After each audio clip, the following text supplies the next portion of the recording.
John Coletta prepares a hefty first course in Chicago. It features 2 sautéed red mullet fillets placed on a bell pepper mixture and garnished with oil-cured olive tapenade.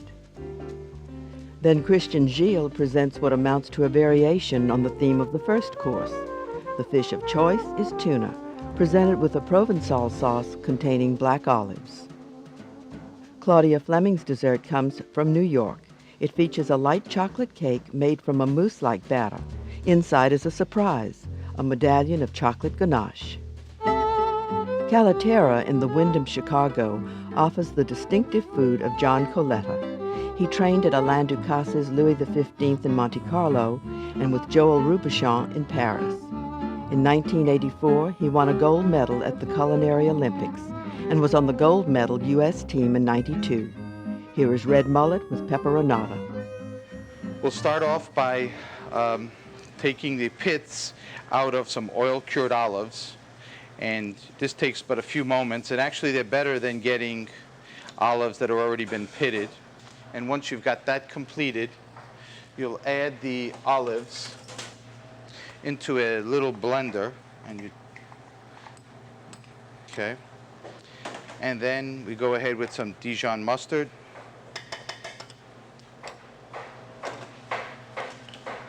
I like to use white anchovy fillets and these are cured in olive oil. A little bit of lemon juice, touch of salt, some pepper, maybe a little more, and we add some olive oil.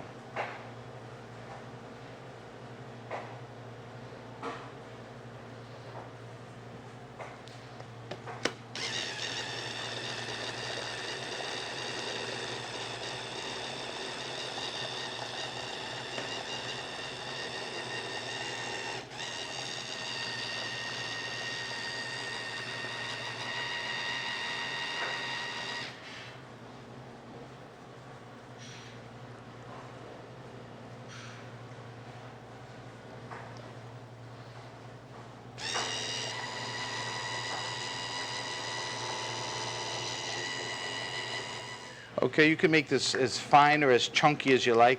I like to make sure that the olives are recognizable and that they can see that they're absolutely fresh.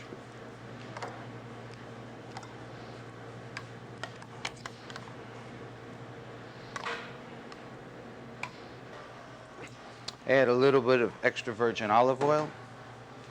A side dish for the fish is a mixture called peperonata. And add the garlic, some shallots. Then add your peppers.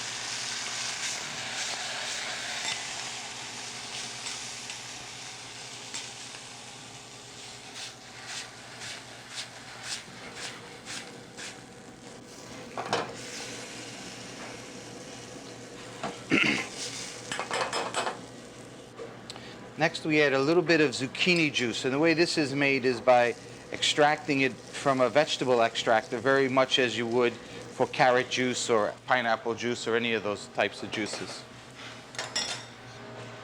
We season with, again, a little bit of kosher salt.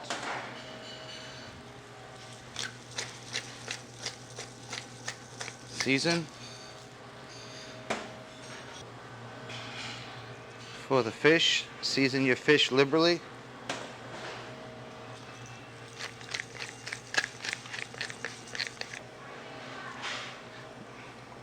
Put a touch of extra virgin olive oil in the pan. Begin by putting the skin down.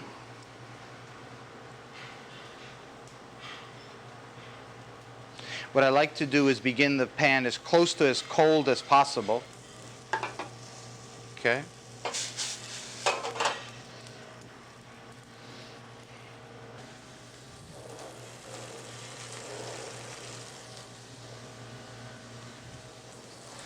One of the things you want to do is use a spatula and hold the fish down.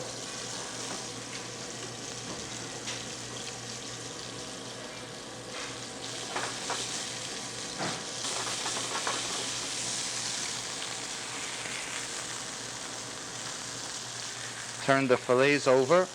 A good substitution for red mullet could be any bass or any even lake fish such as trout that isn't available.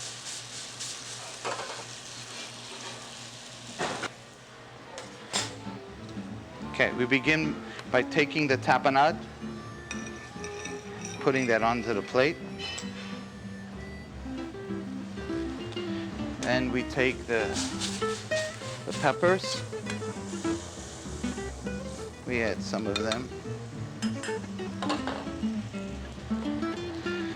And we take the fillet of the mullet. We crisscross this.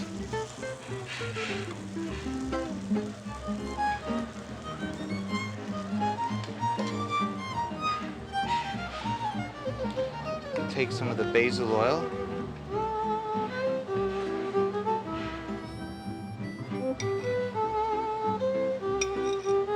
A little bit of micro basil on top. There you have it.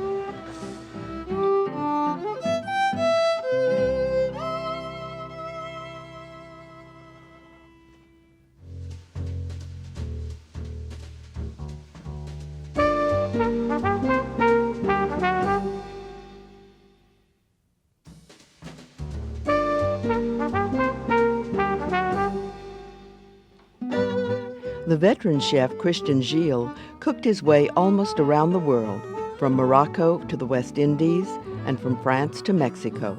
His first stint in New Orleans was at the famed Arnaud's in the French Quarter. He also worked at Weston Canal Place. He has since retired. Here is tuna provençal. Our next dish could be the grilled tuna or seared tuna with tomatoes and black olives. And I want to start to show you what is the best way. First of all, to start to make the sauce. It's very important to make the sauce a little bit earlier than cook your tuna, for the only reason we're supposed to cook the tuna medium or medium rare, so, I mean, as you like. But most of the people, they like to, so I want to start on the same time the sauce and to cook the tuna. So it's very important when you start to make a sauce to make sure all the olive oil, all the butter is very hot, not burning or not smoking, but pretty much very hot. So first I added 2 spoons of onion. Add your garlic, just a tablespoon.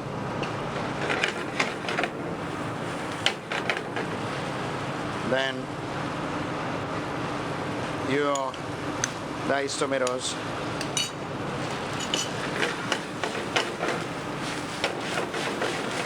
Then when your ingredients start to be a little bit transparent,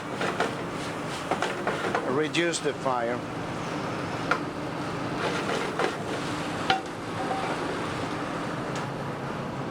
And I want to seasoning my tuna on each side. Salt and pepper, and make sure the oil is very hot.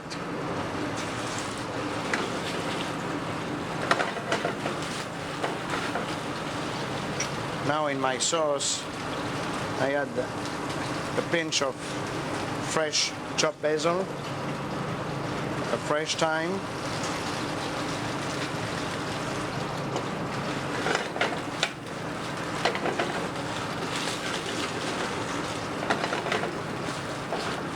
and black olives, 2 tablespoons.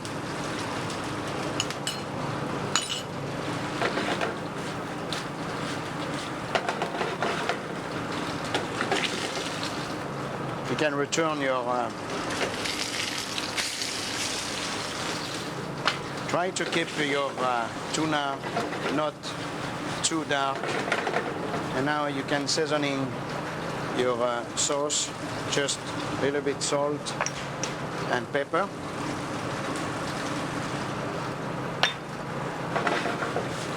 Then set on the side.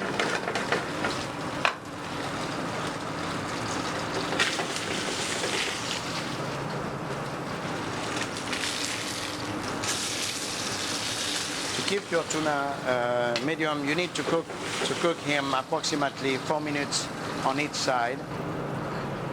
And like I said, the best way to try and to test the tuna is to having the tuna medium.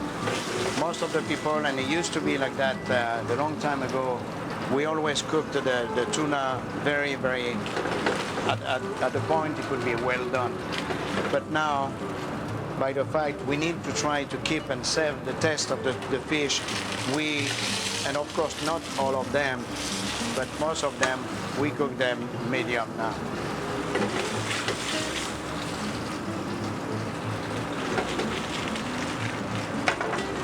We need to cook them at least 1 more minute on each side. Now the last minute I add my chopped parsley. Try to dry off your fish. Put on a plate.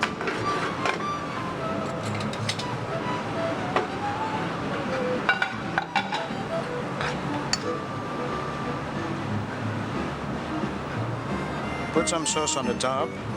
Put some sauce on the side.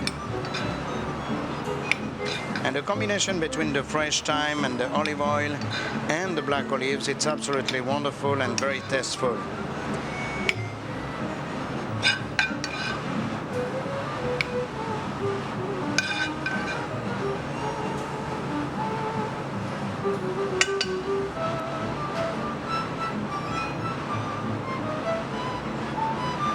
Et voilà.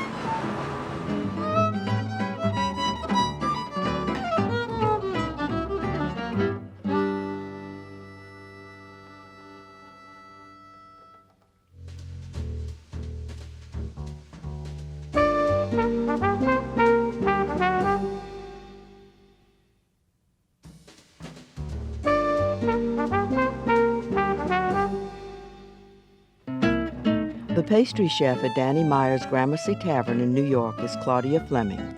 She studied pastry at Fauchon in Paris, then worked at Montrachet, Tribeca Grill, and Lux in New York. After joining Gramercy, she won the Beard Outstanding Pastry Chef Award. She shows why with Chocolate Ganache Cake. Today I'm going to prepare a chocolate ganache cake, the ubiquitous chocolate ganache cake found on almost every dessert menu in America. The reason for that is that it's extraordinarily delicious and very easy to prepare and can be prepared at home and frozen and baked right at the time that you need it. So it makes a wonderful party dessert. We're going to begin by making the ganache, which is very simply a chocolate and cream mixture which is refrigerated and set and then cut out and placed in the center of the cake. So let's start by making the ganache.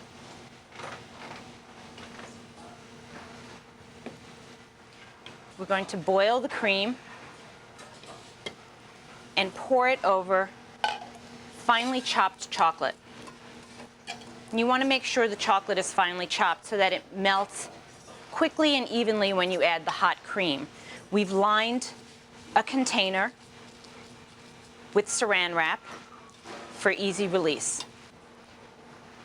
You can see the cream is boiling rapidly, and as soon as it comes to a boil, you want to pour it over the cream so that you don't have any evaporation. Allow it to rest over the chocolate for 1 minute.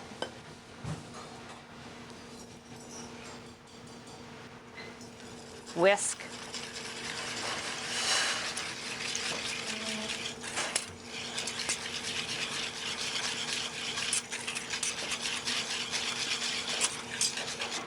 Making sure you have a smooth, well-combined ganache.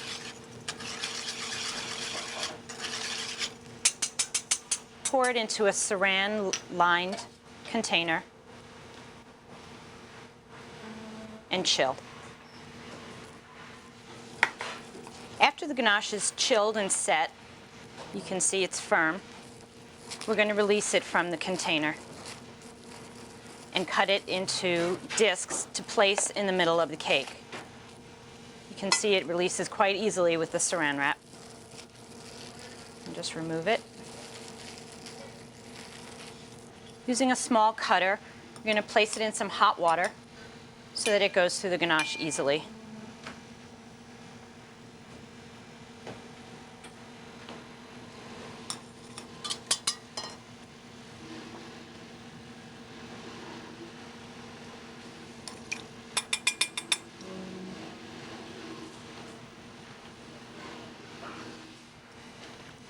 The next step is to line the cake molds. These are called entremet molds, and they're used quite extensively in restaurant kitchens. They're used for any number of things, for shaping small amounts of food or for baking cakes, as we use them for in pastry. So the next step is lining these molds to bake the cakes in. And with clarified butter, we brush strips of parchment.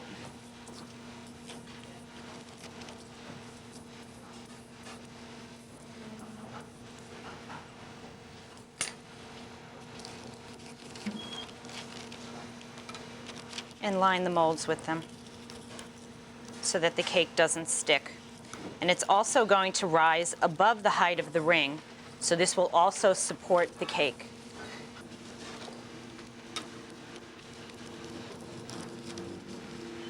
And now we're ready to prepare our cake batter. These are the ingredients for the cake batter. We have bittersweet chocolate, butter, 6 eggs separated, all-purpose flour, almond flour, and confectioner's sugar. And we're going to start by melting the butter and the chocolate. Whenever I melt butter and chocolate, I like to put the butter on the bottom because it's a nice protection for the chocolate. Although chocolate seems very strong and sturdy, it's actually quite delicate and will melt more quickly than the butter. So the butter on the bottom helps insulate.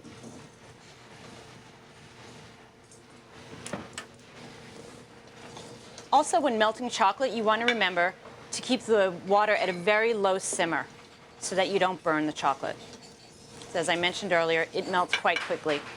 As we're waiting for this to melt, we can sift our all-purpose flour and our almond flour together.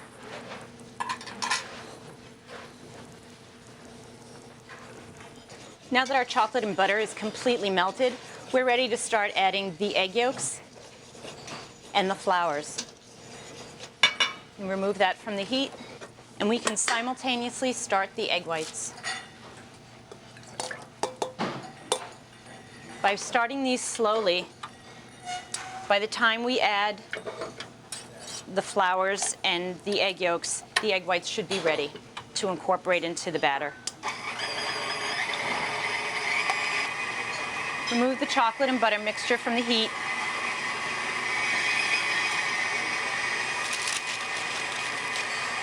And add the flours a little bit at a time.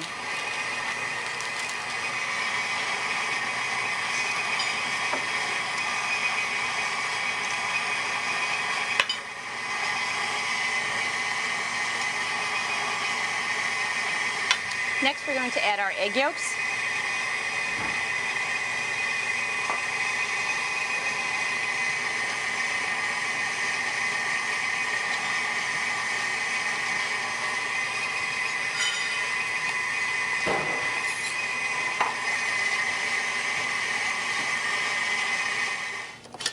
Okay, we now have very shiny, stiff, glossy egg whites.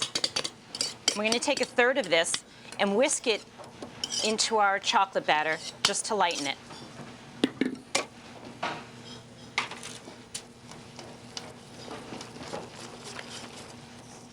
The remainder of the egg whites are folded into the batter. We're going to pipe the batter in halfway, then insert our ganache plug, and then finish piping the cake batter on top of it.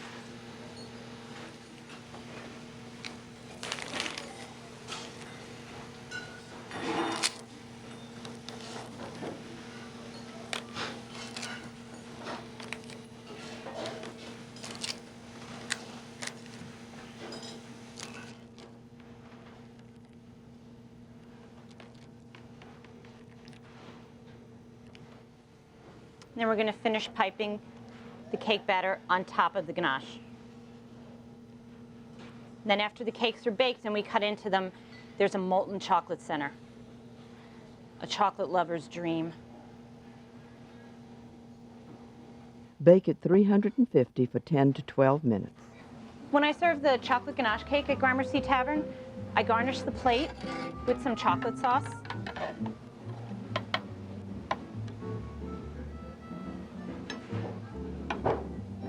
Earl Grey caramel.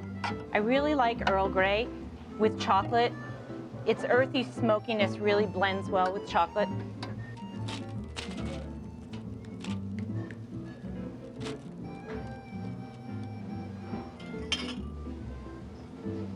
And I also garnish the plate with a quenelle of Earl Grey cream to underscore the flavor in the caramel and to accent the chocolate cake. You can also serve it with plain whipped cream, creme fraiche, or a flavored cream of your choice that you enjoy with chocolate. Orange and coffee are also two favorites. But this is the plate. And that's it. Thank you.